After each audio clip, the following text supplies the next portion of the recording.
Hello friends, അപ്പോൾ നമ്മുടെ പുതിയ വീഡിയോയിലേക്ക് വീണ്ടും സ്വാഗതം. ഇതിപ്പോൾ ഞാനും കനിമോളും കൂടെ ചാവക്കാട് പോകാൻ വേണ്ടിയിട്ട് ഇറങ്ങിയതാണ്. കുറേ ആയിപ്പോൾ ഞങ്ങൾ രണ്ടാളും എപ്പോഴും മിക്കവാറും ബസ്സിന് തന്നെയാണ് പോകാറ്. അങ്ങോട്ട് തിരിച്ചു വരുമ്പോൾ വിനീഷേട്ടൻ്റെ ഓട്ടോയിൽ തിരിച്ചു വരും. ഇത് ഞങ്ങൾ 2:30യുടെ ബസ്സിന് പോകാൻ വേണ്ടിയിട്ട് ഇറങ്ങിയതാണ്. അപ്പോൾ 3 മണി കഴിയുമ്പോൾ ആദ്യമോനെ സ്കൂളിൽ നിന്ന് വിളിച്ചാൽ ഒരുമിച്ച് തിരിച്ചിങ്ങ് പോരാമല്ലോ. അപ്പോൾ ഞങ്ങൾക്ക് സൂപ്പർ മാർക്കറ്റിൽ പോകണം, പിന്നെ എനിക്ക് ലാബിൽ പോകണം, അങ്ങനെ കുറേ ആവശ്യങ്ങളൊക്കെ ഉണ്ട്. അത് ഞങ്ങളുടെ നാട്ടുവഴിയാണ് കേട്ടോ. ഈ വഴിയാണ് പോവുക. നമ്മുടെ ഇവിടെ 5 മിനിറ്റേ ഉള്ളൂ നടക്കാൻ പോയാലും. ഒരു ബസ് സ്റ്റോപ്പ് ഉണ്ട് അവിടെ. ചില സമയങ്ങളിൽ മാത്രമേ ബസ്സുള്ളൂ, പക്ഷെ അവിടെ ചെന്നാൽ നമുക്ക് ബസ് കിട്ടും സുഖമായിട്ട്. ഒരുപാട് ദൂരം നടക്കണ്ടല്ലോ. ഇതാണ് ഞാൻ പറഞ്ഞ ബസ് സ്റ്റോപ്പ്. ഇവിടെ നിന്നാണ് ബസ്. പക്ഷെ നല്ല വെയിലുണ്ടായിരുന്നു കേട്ടോ. അതേ അവിടെ ബസ്സിൻ്റെ ടൈമിംഗ് ഒക്കെ എഴുതി വെച്ചിട്ടുണ്ട്. അങ്ങോട്ടുള്ളതും ഇങ്ങോട്ട് തിരിച്ചുള്ളതും ഒക്കെ എഴുതി വെച്ചിട്ടുണ്ട്. അപ്പം ഞങ്ങളവിടെ നിൽക്കായിരുന്നു. നല്ല വെയിലായിരുന്നു, ഒരു തണൽ പോലും ഉണ്ടായിരുന്നില്ല. അങ്ങനെ കുറേ നേരം അവിടെ നിന്നു. അങ്ങോട്ടും ഇങ്ങോട്ടും നോക്കി നിന്നപ്പോൾ വിനീഷേട്ടൻ ആ വഴിക്ക് വന്നു. വിളിച്ചു ചോദിച്ചു എവിടെയാണ്. അപ്പോൾ ഞങ്ങൾ ബസ് കയറാൻ നിൽക്കാന്ന് പറഞ്ഞപ്പോൾ അതുവഴി ഓട്ടം വന്നപ്പോൾ ഇങ്ങോട്ട് വന്നു. അപ്പോൾ ഏതായാലും നന്നായി, ആ വെയിലത്ത് ബസ് കയറി പോകേണ്ടി വന്നില്ല. ഏതായാലും വിനിശേട്ടൻ വന്നപ്പോൾ പിന്നെ ഞങ്ങൾ വണ്ടിയിൽ തന്നെ ചാവക്കാടേക്ക് പോയി. അങ്ങനെ ഞങ്ങൾ കൂടെ ഇവിടെ ആ ബസ് കയറാൻ നിന്നൊരു താത്തേനെ ഞങ്ങൾ കൂട്ടിയായിരുന്നു കേട്ടോ. അപ്പോൾ അവർക്ക് വേറെ വഴിക്ക് പോകേണ്ടത് കൊണ്ട് ഞങ്ങൾ പിന്നെ ആദ്യം ലാബിൽ കയറിയിട്ട് പിന്നെ അവിടെ നിന്ന് അതുവിൻ്റെ സ്കൂളിൽ പോയി കൂട്ടാന്നാണ് വിചാരിച്ചത്. അപ്പോൾ ആ താത്തയ്ക്ക് ബസ് സ്റ്റോപ്പിലേക്കാണ് പോകേണ്ടത്. അപ്പോൾ പിന്നെ ആ താത്താനെ ബസ് സ്റ്റോപ്പിൽ വിട്ടിട്ട് ഞങ്ങൾ അപ്പോഴത്തേക്കും 3:15 ഞങ്ങൾ വേഗം പോയി. പിന്നെ ആദമോൻ്റെ സ്കൂളിൽ പോയി ആദമോനെ വിളിച്ചിട്ട് പിന്നെ സൂപ്പർ മാർക്കറ്റിലേക്ക് തിരിച്ചു പോകുമ്പോൾ ലാബിൽ കയറാമെന്ന് വിചാരിച്ചു. അങ്ങനെ ആദമോനെ കൂട്ടാൻ വേണ്ടി വന്നതാണ്. അപ്പോൾ കനിമോളുടെ ഷൂ ഊരി വണ്ടിയിൽ വീണു. അപ്പോൾ അത് എടുത്ത് കൊടുക്കാൻ പറഞ്ഞിട്ട് ആള് ആദ്യം ചിരിച്ചോണ്ടൊക്കെ പറഞ്ഞു, പിന്നെ കരഞ്ഞുകൊണ്ട് പറഞ്ഞു ഷൂ എടുത്ത് കൊടുക്കാൻ. ഒന്ന് മേലെ ഒന്ന് താഴെയൊക്കെ വലിച്ചെറിഞ്ഞിരിക്കുകയാണ്. എന്നിട്ട് പിന്നെ അതൊക്കെ ഇട്ട് കൊടുക്കാൻ വേണ്ടിയിട്ട് വന്നു. അപ്പോൾ ഇതാണ് ആദമോൻ്റെ സ്കൂള്. നമ്മുടെ ചാവക്കാട് തന്നെയുള്ളൊരു സ്കൂളാണ്.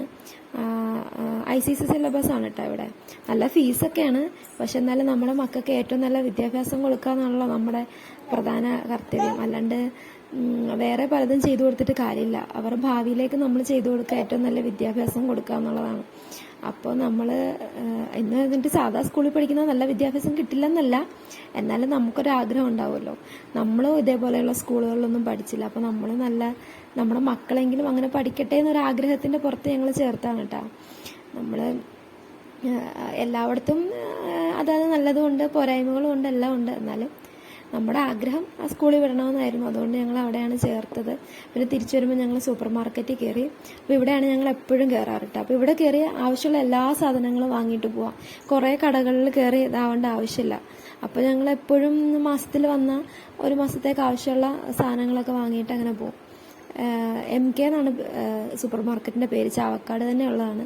അപ്പോൾ ഇവിടെ വന്നിട്ട് നമ്മുടെ കയ്യിൽ ഒതുങ്ങുന്ന പൈസയ്ക്ക് നമുക്ക് അത്യാവശ്യമുള്ള സാധനങ്ങളൊക്കെ വാങ്ങിയിട്ട് പോകും. കുട്ടികളായിട്ടൊക്കെ വന്നിട്ട് കുറേ കടകളിൽ കയറി ഇറങ്ങി നടക്കാൻ നമുക്ക് പറ്റില്ല. അപ്പോൾ അത് കാരണം ഞങ്ങൾ ഇവിടെ തന്നെയാണ് സ്ഥിരമായിട്ട് കയറാറ്. ഇവിടെ തന്നെ കയറുന്നതാണ് ഞങ്ങൾക്ക് ഇഷ്ടവും. അതുകൊണ്ട് ഞങ്ങൾ ഇവിടെ തന്നെയാണ് കേട്ടോ കയറാറ്. അപ്പം എന്തെങ്കിലും സാധനം മറന്നുപോയാലും നമ്മൾ ഇവിടെ വന്നാൽ കാണുമ്പോൾ ഓർമ്മ വരുമല്ലോ. അത് കാരണം ഞങ്ങൾ ഇവിടെ തന്നെയാണ് കയറാറ്. അങ്ങനെ ഞങ്ങൾ ഇവിടുന്ന് സാധനമൊക്കെ വാങ്ങി അങ്ങനെ തിരിച്ചു പോകും. അപ്പോൾ തിരിച്ചു പോകുമ്പോൾ ആദമോൻ പറഞ്ഞു, ആദമോൻ തന്നെ ആ ട്രോളി വലിച്ചോണ്ട് പോവാന്ന്. പണി കിട്ടിയ അവറാച്ചാന്ന് പറയുന്നത് പോലെ പറഞ്ഞും പോയി. സാധനമായിട്ട് മുമ്പോട്ട് നീങ്ങുന്നില്ലാത്തൊരവസ്ഥയാണ്. തള്ളി തള്ളി തള്ളി തള്ളിയും വലിച്ചും ഞങ്ങളവിടെ നോക്കി നിൽക്കുകയാണ്. ഇത് എന്താവും അവസ്ഥ എന്നൊന്ന് കാണാമല്ലോ എന്ന് വിചാരിച്ചിട്ട്. അങ്ങനെ വിനീഷേട്ടൻ തന്നെ പിന്നെ അത് തള്ളി അവിടെ കൊണ്ടുവന്നു. ആള് വാശി പിടിച്ചിട്ടാണ് തള്ളാവുന്നത്. അപ്പൊ പിന്നെ തിരിച്ച് പറയാനും പറ്റില്ലല്ലോ വേണ്ടാന്ന്. അത് കാരണം ആവുന്ന പരിശ്രമിച്ചു. പക്ഷെ അത് തള്ളി നീങ്ങി ഒരു അടി പോലും അത് മുമ്പോട്ട് നീങ്ങിയില്ല.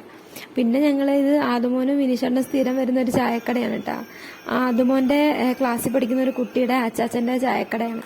അപ്പൊ ഇവിടെ വന്നിട്ട് ഇടയ്ക്കൊക്കെ ചായ കുടിക്കാറ്. ഞങ്ങൾ ഒരുമിച്ച് വരുമ്പോൾ ഇവിടെ തന്നെ കയറാറ്. ഇപ്പോൾ സ്കൂൾ തുടങ്ങിയ ശേഷം സ്ഥിരമായിട്ട് ഇവിടെ തന്നെയാണ് വരാറ്. ഫ്രണ്ടിന്റെ ചായക്കടയിൽ പോയാൽ മതി എന്ന് പറഞ്ഞിട്ട് പിന്നെ ഞങ്ങൾ ഇവിടെ തന്നെയാണ് വരാറ്. ഇപ്പൊ കനിമോളുടെ ഓരോരോ കുറുമ്പുകളാണ് കേട്ടോ ഇതൊക്കെ. കണ്ണടയ്ക്കാൻ പറയും, കള്ളച്ചിരി ചിരിക്കാൻ പറയും, ഇവിടെയൊക്കെ കാണിക്കുന്നതാണിത്. അങ്ങനെ പിന്നെ കനിമോളും പിന്നെ പുറത്തുനിന്നൊക്കെ മേടിച്ചു കൊടുക്കുമ്പോൾ ആള് കഴിക്കും. റൊട്ടിയാണ് കൊടുത്തത്. പിന്നെ ഉഴുന്നോടെയൊക്കെ ഇഷ്ടമാണ് ആൾക്ക്. അങ്ങനെ കഴിച്ചോളൂ. ആള് പുറത്തുനിന്നൊക്കെ കൊടുക്കും. നല്ലതല്ലെന്ന് അറിയാം, എന്നാലും എന്ത് ചെയ്യണം, എന്തെങ്കിലും കഴിച്ചോട്ടെ എന്ന് വിചാരിക്കും. പിന്നെ ഞങ്ങൾ ലാബിൽ കയറി. എനിക്ക് തൈറോയ്ഡ് ടെസ്റ്റ് ചെയ്യാൻ വേണ്ടി കൊടുക്കണമായിരുന്നു. കുറേ ആയി ടെസ്റ്റ് ചെയ്തിട്ട്. അപ്പോൾ എന്നെ കുത്തുന്നത് കണ്ടിട്ട് പേടിച്ച് നിൽക്കുകയാണ് ആദമോൻ. അപ്പോൾ ആ ചേച്ചി ചോദിക്കുന്നുണ്ട് സ്കൂളിന്റെ പേരെന്താ എന്നൊക്കെ. അപ്പോൾ പേടിച്ചിട്ടൊക്കെയാണ് അതിന് മറുപടി പറയുന്നത് ആള്. അങ്ങനെ ഞങ്ങൾ ലാബിൽ ഇത് കൊടുത്തു. ഇനി 3 ദിവസം കഴിഞ്ഞിട്ടാണ് റിസൾട്ട് കിട്ടുള്ളൂ. പിന്നെ വൈകുന്നേരം നമുക്കൊരു ഫംഗ്ഷനും ഉണ്ട്. പക്ഷെ അതിന്റെ വീഡിയോ ഒന്നും ഇല്ല കേട്ടോ. അപ്പം ഇന്ന് ഇത്രയേ ഉള്ളൂ വീഡിയോ. ബൈ.